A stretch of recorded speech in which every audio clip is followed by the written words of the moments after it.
Hello everyone, my name is Marty and welcome to my channel.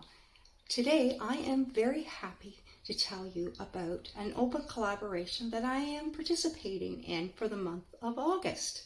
Lisa at Yogi Hollow Farm is hosting an open collab, #PreserveFresh. Wonderful collaboration. It's very timely this time of year. Things are coming in from the garden, or you could have something that's lovely on sale or in bulk at a very good price at a grocery store or market, your farmer friend. So join me in the kitchen and I'll show you what I've got going on. So I'm filling up a pot with water, and I'm going to make sure that I put enough in that when I set in this basket, or a strainer basket, it'll be up to about there. So I definitely need more. And I have a bowl of water on the side. Now I don't have any ice cubes, but if you do, you can certainly put ice in the water and that will cool off your potatoes quicker, obviously. So I'm going to let this heat up while I'm peeling the potatoes. So I have this lot of potatoes cubed up, and I only did up one into slices for the purpose of this video to show you what I'm going to do with them. So the water's coming up to temp. So the first thing I'm going to add in is the cubed up potatoes. So now I'm going to set this in and see there's more than enough room. And I'm going to add in the potato slices. Now these are going to get blanched until, not till they're soft, just till they're briefly cooked for about 1 minute. It could take 2 minutes. I'll need to turn that down before it bubbles over. Now by blanching the potatoes before you dehydrate them, it significantly reduces the time for rehydration and cooking. Okay, so I just moved it around. Cold water to cool them off because it was just a small amount, but you definitely benefit by having ice water in there. I'm just going to check on these. These are the cube ones that were underneath. Now, yeah, they're almost to the point of where I want them. They don't take much longer, actually. So let's take one out, or two. I'm trying to do this one-handed. And yeah. All right, so we're going to leave those in there for a couple more minutes and check on them. Now, since it's a small amount, I'm just using the slotted spoon. You could definitely use one of those larger plastic spatulas for sure.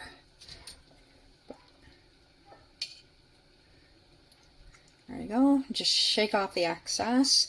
Now they're going to be on this tray for a minute or two before I even put them in the hydrator, so I am not even going to bother patting them dry. You certainly could if you wanted to before they went in there. It honestly, in a dehydrator, it might only take an extra minute with the fan going in there, the heat going, to dry them. And we're going to, oh goodness, that sounds like the puppies are out there playing in their kennel before bedtime. So I have the potatoes on the tray, and I'm going to set it for 10 to 11 hours at 140.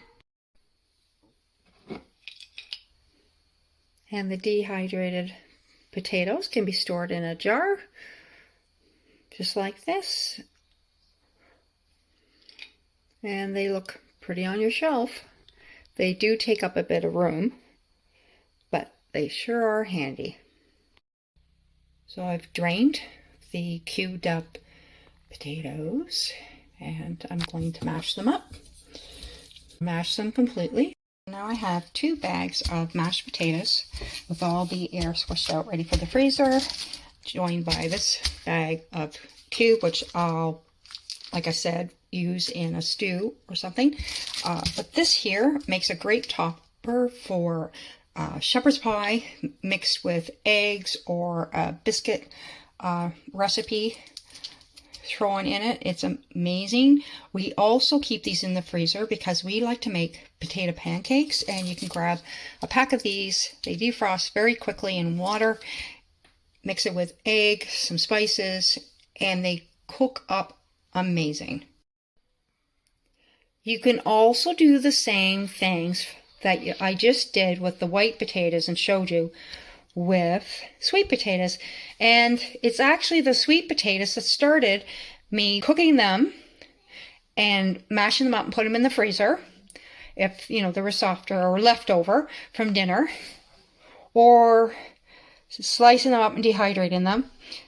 But these freeze amazing. And the trick is, I found, to just peel them, cube them up, put them in boiling water, or start them from cold water and up to boiling, whatever your preference is, until they're partially cooked. You do not want to overcook them because you're going to freeze them. And then you're going to, at the last minute, in whatever item you have made, like a soup or a stew, pop them in, or even a stir fry. We've done it in a stir fry, and we put this in and they defrost. They're already partially cooked, so you make sure there's still a little bit, like, there's firmness in the middle of the cube when you poke it with like a fork or whatever, and it'll gently defrost it, heat it through, and they're done. I don't know about you, but I have a terrible time keeping sweet potatoes for any length of time. I buy them at the store and I have to use them up probably within a week or so. They do start going soft. Even if I refrigerate them, I might get another week out of it. So the rule now is we cook them within a day or two, and the rest I just cook up from the bag, and I put them in the freezer, and it saves me money, and then later it saves me time. Well, thank you so much, everyone, for joining me in the kitchen today. And I hope I have inspired or changed the minds of a few people, or encouraged them to maybe try freezing white potatoes or the sweet potatoes, and maybe giving dehydration a try. Something I forgot to mention in the video was, when I did those slices, I put them in a jar, and I know they take up a lot of room. I just did that for a visual purpose, to show people. But you can certainly cut those in half when you're dehydrating them, so they're smaller pieces, or into quarters. And you can also do that so that it's easier to maybe get it into like a blender or a little food processor, and you can process that down into fine little flakes, which would put it down in a little jar. So that tall jar that I had that held several cups would now be down into a little jar. And if you have watched my carrot video on the 2 magic tricks that I've posted about a week ago, you'll see me do that in the video. So it's the same principle, and just have fun with it. You're sooner or later going to find something that you like. And if you don't, and it's not your thing, well, lesson learned, and you carry on. And the purpose is to have fun with it and to be able to store the stuff that you want to store. Take care, everyone.